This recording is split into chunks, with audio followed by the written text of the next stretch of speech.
Some argue that Miranda and Steve's messy marriage outcome in And Just Like That was the result of bad scriptwriting. But if you look at the couple's journey as a whole, it's obvious that there were already plenty of cracks from day one, which foreshadowed how their marriage would ultimately unravel. It all began with their clashing, polar opposite personalities, obvious from Miranda's first meeting with Steve in season 2. Since, at this point, Miranda is in a bad mood after being stood up by her friend. Her first conversation with Steve, the bartender behind the counter, isn't exactly flirty. Please. Please what? I'll have another glass of wine, please. Are you allowed to talk to me like that? Yeah, I think I am. It's almost bicker-like, full of sarcasm, but Steve's fearless and disarmingly easygoing approach to Miranda's sharp edges manages to make her smile. That moment leads to a hookup, which is supposed to be casual, as everybody in the show tends to do. But instead, Steve refuses to just disappear, and he starts showing up when Miranda least expects him to. Have dinner with me. Why? I can't have dinner with you. I don't even know you. You slept with me. It's a different thing. How about tonight? No, I have plans. Right from the get-go, their differences couldn't be more obvious. On one hand, bartender Steve is charming in a YOLO fashion, barely making ends meet, but carries himself with an easy, unpretentious personality. Then there was Miranda, always in her signature power-dressed lawyer mode. Viewers loved how cute the contrast was between the cynical lawyer and the laid-back bartender, saying they balance each other out and were the most realistic couple from the series. But unfortunately, the couple's differences stopped being cute and started becoming hurdles pretty fast. Steve wanted cuddles, intimacy, a toothbrush at Miranda's place, almost like how Carrie was with Big and her endless cravings for consistency and emotional validation. But Miranda was being Miranda. She wanted space. She had her schedule to follow. Chores were her idea of a weekend rest. Miranda? Look, Saturday is my free day, right? I have spinning, and then I get my dry cleaning, and I have my nails done, and I do my grocery shopping for the week. Okay, that sounded very free to me. And yes, she was the type of woman who would literally schedule time for sex. Now. We can't have sex now. I had a window, and it happened half an hour ago. You had a window for I'm sex. sorry, I'm a lawyer. I get tired. Yeah, well, I'm a bartender, and I get awfully tired of dealing with other people's neuroses. On paper, the opposites attract setup worked. The free-spirited bartender, melting the uptight lawyer ice queen. But in reality, it was a crack in the foundation that was already draining the life out of their new relationship. And that crack basically splits wide open when Miranda offers to buy Steve an expensive suit he personally can't afford for an event. Don't worry, it's my treat. What? I invited you to this thing. I want to pay for the suit. No way, you're not buying me a suit. Despite the smile on his face, Steve's ego is bruised by this moment, especially since his card got declined in the process. And after the harsh reality check that they live in completely different tax brackets, Steve ends things between them, the first of many breakups to come. You want to break up with me over a suit? Fuck the suit. It's not just the suit. The couple initially tried a no-contact separation, but this is New York, so it didn't take long before they bumped into each other again. After seeing her run off awkwardly, Steve approaches Miranda again, suggesting that they should stay as friends, who occasionally grab dinner together instead. But as with most male-female dynamics on the show, that just friends pact inevitably made them end up in each other's bed. When season 3 entered, Miranda and Steve were pretty much still in a hookup exclusive relationship. But when her clumsy but caring bartender accompanies Miranda after her LASIK eye surgery, she starts to see him in a different light. So the couple starts seeing each other more often. And by often, Steve would literally be camped out in her apartment, to the point where Miranda had to bail on her girlfriend hangouts early, just to carve out a couple hours of alone time at home. Enjoy it. Don't worry about the labels. You're right, you're right. I'm very into labels. Gay, straight. Pick a side and stay there. Hey, sister, where are you going? Home. Eventually, Steve bluntly tells Miranda he wants to move in. Actually, I'd like to move in. Most single women dream of this moment. This caused quite a serious disagreement, but one that didn't last very long, because apart from being constantly nudged by society and her friends that she should lean into softer womanhood, coming back to an empty bed after relying on Steve for so long didn't exactly feel right for Miranda either. The two start living together under the same roof, but unfortunately, this moving in phase doesn't go as smoothly as planned. The couple started to face constant disagreements about cohabitation, like when Miranda chooses work over watching Steve's practice for $1 million half-court basketball contest. This scene in particular divided the internet on who's more insufferable between the couple. One viewer voiced out that Steve's $1 million half-court shot was totally plausible, so if their partner told them that, they'd be the ones forcing the hoop practice sessions every single day. Many had the same sentiments, hinting that even if it wasn't for the money, the event was important for Steve, so Miranda should have supported him because that's what good partners do. But of course, many viewers preferred Miranda's side of the story as well. I always sided with Miranda here. I'd go to the game with him to cheer him on, but why would I go down to watch him practice? A busy lawyer is supposed to take a break in the middle of a workday to go watch some tantrum-throwing man-child practice a stupid half-court shot. He needed to spend his free time more productively. Miranda did eventually support Steve, ending this issue on a somewhat positive note. However, there were still plenty of reminders that the couple was just a huge mismatch, even when you remove their lack of common hobbies from the list. There was a time when Steve still wanted to watch cartoons while they were in the middle of an important conversation. We're really not in a great place right now, and I don't think. Can we have this conversation, please, without Scooby-Doo? It's a great one. It's the one where they find the ghost in the old salt mine. I'm serious, Steve. Turn off the cartoons. But Scoobs, what about the ghost? And the worst difference between them became crystal clear when Steve forced Miranda to leave work so they could pick up a puppy, one he barely knew how to take care of. The extra stress and chaos that came with this cute little dog quickly became Miranda's final straw. We get this puppy, and already I'm the only one taking care of it. I have been up all night, you're sound asleep, and this was a huge mistake.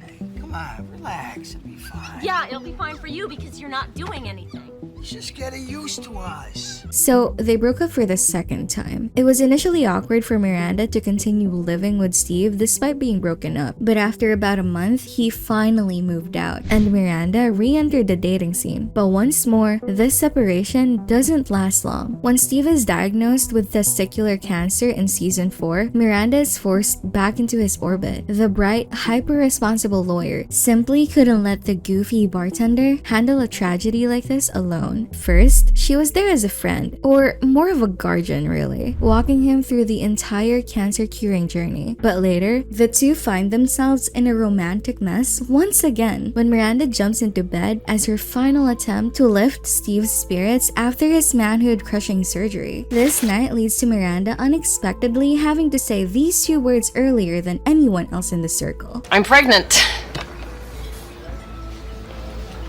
Steve. Miranda initially planned to abort the baby, but ultimately decides to keep it, partly because she's already in her mid-30s and she had always planned to have a kid anyway. Ah, it's a boy. It's a boy. How do you feel? Wow! Great! Boy! Boy, oh boy! The iconic redhead tells Steve that she does not expect him to support the kid. You don't have to do anything. I'm gonna take care of the baby and support it, and you can visit whenever you want, but it's not gonna be your problem. It's my decision, and it's just something I want to do for me. But for some odd reason, Uncle Steve takes the news as encouragement to propose, in the worst way imaginable. As well. What are you f***ing crazy? That's your answer? Why are you proposing? I thought this is what you wanted. I don't want to marry you, Steve. Well, I don't want to marry you either. What are we doing? What? There's gonna be a baby. By the way, I know that's a hand-me-down ring. I would never say yes to a hand-me-down ring. You picked out this ring. For Carrie. Fine. Frankly, I can't afford a stupid ring and a baby. See? This is working out already. Letting the awkward proposal be bygones, baby Brady finally comes along and essentially forces Miranda and Steve to work as a unit in season 5. Right from the get-go, it's clear that Miranda's unplanned parenthood didn't exactly mean roses and flowers for the couple, as this conversation perfectly sums up the start of their parenting experience. Face with my dirty fingernail. Look. It's nothing. You've taken care of him before. It's been fine. But 2 hours, yeah, for 2 hours I'm great, but after 2 hours, I might accidentally kill him. Look, we're both afraid we're going to kill the baby. That's a given. But we made an agreement this week. Monday to Friday, I try not to kill him. Saturday and Sunday, you try not to kill him. Huh? Yeah? I'm sorry. I can't do it. At some point though, Steve does manage to master the parenting game. I give him one more bottle before I left. I could do it. I know. I like it. It used to be all breast. Now me and him, we got our bottle thing. And for tired Mama Miranda, this sudden competency was actually a turn-on, leading to another unexpected hookup. This pretty much cements that although they try to keep it platonic, Miranda and Steve cannot draw a clear line between co-parenting and having a relationship. And after a year of casually dating other people while still being parents to Brady, Miranda finally realizes, Hey, I'm in love with Steve. Hold this. Oh my God, I can't believe it. lots of dates and mommy-daddy moments later, and Steve, scratch that, Miranda finally proposes. Will you marry me? Are you serious? Yes. Will you? Hell yeah. This time, there was no hand-me-down ring, or any proposal ring for that matter, but it was from the heart, so it led to a small but intimate wedding ceremony. At this point, the couple makes the big Brooklyn relocation, a move that probably started off as practical for Steve, but felt like a major sacrifice for Miranda. This idea was initially a big no-go. We're not moving to Brooklyn. I'm a Manhattan girl. I don't like anything not Manhattan. Like a really big no. Where to? Brooklyn, please. I don't go to Brooklyn. Yeah. Neither do I. This Brooklyn relocation looked like growth, where Steve finally stepped up as a father, and Miranda's once fiercely independent life shifted into something more family-centric. But as time passed, and they settled into parenthood, their relationship started shaping more around compromise than romance. And this becomes most evident in the first movie sequel, Sex and the City, the movie. Here with the check. Jeez, Miranda, relax. Magda hasn't even finished yet. I still have a brief to work on when I get home. The messy unraveling of their marriage really starts to take form. After a 6-month sexless marriage, Steve, frustrated and lonely, eventually cheats on Miranda with a random woman. It's a mistake he immediately feels guilty about and confesses to his wife without delay. I had sex with someone else.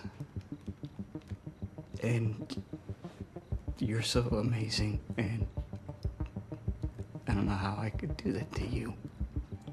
You and I hadn't had sex in a really long time, and it didn't mean anything. It just happened once, and it's been killing me. It's killing you.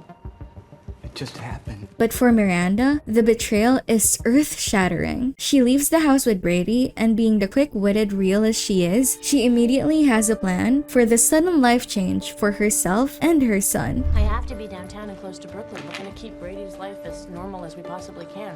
I'm gonna have him on my days, and Steve will have him on his, and Magda will shuttle back and forth between. Her friends, being very sexually explorative themselves though, strongly urge her to reconsider throwing away the marriage. I can barely even look at him. Miranda, honey, are you sure you want to do this? It's just one time. Anyone can have a slip. One lonely New Year's Eve later, Miranda and Steve eventually decide to try again, with their first new step forward being a couple's therapy session. And as Carrie so perfectly put it, one lovely moment on the Brooklyn Bridge later, and the couple's back in the game again. It It suddenly dawned on Miranda that Steve's list might have had more cons than pros. Unlike the first one, the second Sex and the City movie was perhaps the best portion of Miranda and Steve's married life together. When he sees Miranda becoming incredibly stressed due to work, Steve is quick to encourage her to find another workplace where she'd be better appreciated. One of our rare peeks into Steve's responsible husband version. I used to love going to work, and now I'm sick at the thought of it. Thanks, Magda. You don't have to keep putting yourself through this. You can quit. I'm a lawyer. That's who I am. Life's too short. Go someplace where they appreciate you, and until you find a better job, you can be home and help out around the house. I've waited too long to get here. I just have to suck it up. Yeah. Mom, you gonna come to the science fair today? Heeding this advice, Miranda goes on the iconic Abu Dhabi trip with the girls and immediately lands a job where she is valued upon her return. Unfortunately though, this movie was pretty much the calm before the very brutal storm that would unfold in the sequel series, and just like that. Because, for lack of a better word, the couple's relationship in this series was brutal. See, at the start of the series, it seemed like Miranda and Steve still had it together as they comforted each other with a hug and some tears upon the news of Big's passing. Hey, come here. I'm good. Well, We're not. But when Charlotte, one of the core characters, discovers that Miranda's hiding tons of mini bottles of liquor in her backpack, it's soon revealed that the red-headed wife-turned-student is now very alcohol dependent. This discovery pushes Charlotte to investigate what's really going on in Miranda's marriage, which results in a heartbreaking confession. You and Steve, how are things? The same. You know, the other day at lunch when you said that Carrie and Big were the happiest couple you know, I thought, are Steve and I even a couple anymore? I mean, no sex. For years. Still, for years? Years. And I don't think either one of us even thinks about it. Days later, the girls go to see a stand-up show by Che Diaz, a non-binary comedian who's also Carrie's boss and podcast co-host. For Miranda, Che's bold speech about embracing change and authenticity was so magnetic that she practically forgot the comedian had been smoking pot with her son at Big's funeral not too long ago. Cool. Great!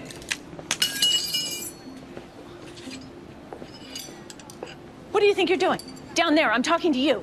What do you think you're doing? Well, And the real shocker is, all that talk about change literally transformed the rulebook mom into someone who would go on to have an affair with Che. step out of that box and change it. Change. Change your address. Change your job. Change your mind. Change your gender. Change your shirt. If you're scratching your head about what could have pushed Miranda to flip her heart and her whole identity, just line up her intimate moments with Steve and Che back to back. See, while this married couple's frail attempt at a kitchen quickie fails miserably, Is that right? this was Miranda's reaction after a quick hookup with Che in Carrie's kitchen. That was the best feeling I've ever had in my life. Miranda's character got quite a lot of backlash from fans, with some even suggesting that the show writers must hate Miranda. It was painfully obvious that Steve, who's now partially deaf, was completely content with their quiet, settled life. But Miranda, who used to loathe cheating, is now someone who doubles down and even unapologetically claims that what she has going on with Che is not an affair. It's not an affair.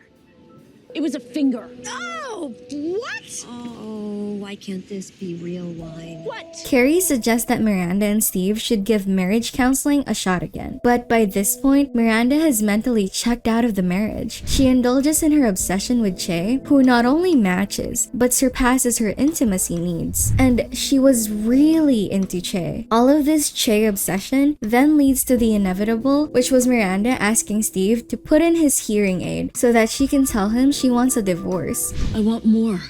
More what? More everything. More connection, more energy, more sex, more me, more Steve, more. Are you asking me for a divorce? This is really happening. Really. He tries to reason with Miranda at first, but he eventually lets go of the marriage. And the most heartbreaking part is that Steve later tells Carrie that regardless of what Miranda does, he won't take off his ring. This ain't never coming off. I don't care what Miranda does, and we will. Till death do us part. Steve. By season 2 of And Just Like That, Miranda and Che's relationship has solidified its way into the main arc of the show. However, unfortunately, their relationship was in no way all candy and roses as Miranda might have hoped. There were a lot of red flags waving, like Che not standing up for Miranda, while she was getting kicked out for sneaking in her phone during the comedian's acting performance thing. What is that? What is that? Oh my god! Oh my god, oh my god. There are supposed to be no goddamn phones! I'm gonna call you back. Excuse me. Sorry, pardon me. I'm so sorry. And the previously gray, once more redhead, finding out that Che was still legally married. At one point, Miranda even found herself in an almost threesome situation with Che and their legally binding husband. We're all here. It's kinda hot. It's getting less hot the more you talk.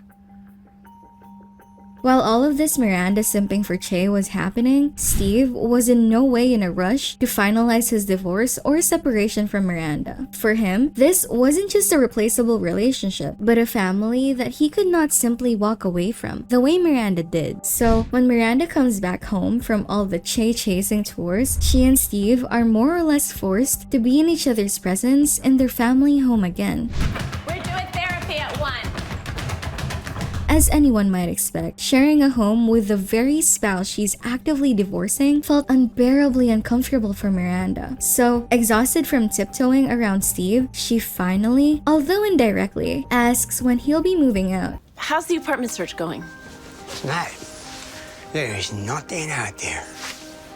I'm not moving. What do you mean you're not moving? You said in therapy that you would find a place. Yeah. I lied. So what now? Because I can't keep living like this. And this leads to their biggest argument in the show. You said you would find a place, so I have been... This is my house. My house. Really? You should tell that to the mortgage that has only my name on it. I made it! This kitchen! I built it! It was a shithole before I did everything. I did everything here! This floor! The fireplace, the fucking bookshelf, all of it is my house! My house. You never wanted to come here to Brooklyn. You never wanted me. And you never even wanted Brady! So why don't you go find a new place and get the fuck out of our lives? I'm sorry. Despite the intensity, the fight does end with the ex-couple sharing a surprisingly tender, platonic spooning session. But unfortunately, this cuddle time is cut very short, as Miranda quickly discovers that Steve is now having dates over, and in their marital bed no less. Not exactly pleased by the news, she packs up and heads to Che's apartment instead. But we should definitely have split up earlier when we still had a chance to be friends. God. Well, that's kind of what I've been thinking about, you and me. But unlike what she expected, Miranda is met with a second, even more intense piece of life-altering news. 2 back-to-back breakups. I'm killing it over here.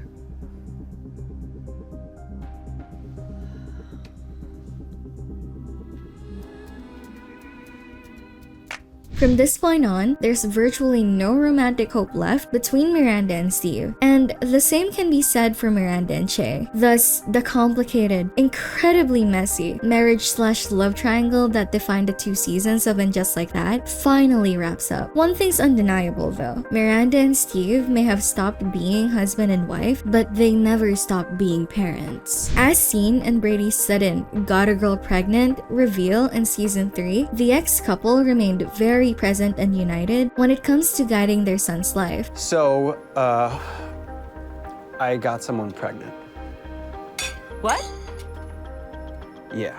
Although I must say, Steve's frustrated parenting line during this dinner might have been the very thing his younger self from Sex and the City needed to hear. You got someone pregnant, someone who's having your baby, who doesn't want to be with you. Do you know how messed up that is? It's fucking messed up! Now, if you like this video, please subscribe or watch my similar videos here.